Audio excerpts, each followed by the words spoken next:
Hello everyone and welcome back to my channel. Kendall Jenner has recently reacted to the mean girl rumor in the latest episode of the Kardashians. During the show, the supermodel clarified that she is just anxious in big crowds while taking the work trip to Las Vegas. Kendall shared in her confessional that anything she does gets hate. I could be walking down the street doing absolutely nothing and somebody always has something bad to say, remarked the 818 Tequila founder.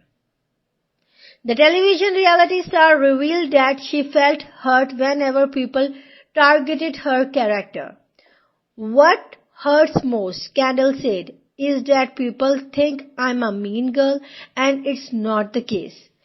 It can be upsetting when someone is questioning your character, and if only people knew me, explained 26-year-old.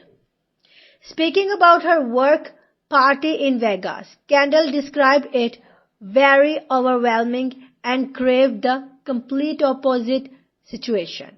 I wanna be on a farm in Wyoming with a ton of animals. That's where I wanna be, she admitted. However, in the end, Kendall added, being in the spotlight for 15 years, I have gotten a lot more comfortable with all this. Thanks for listening and please don't forget to subscribe my channel.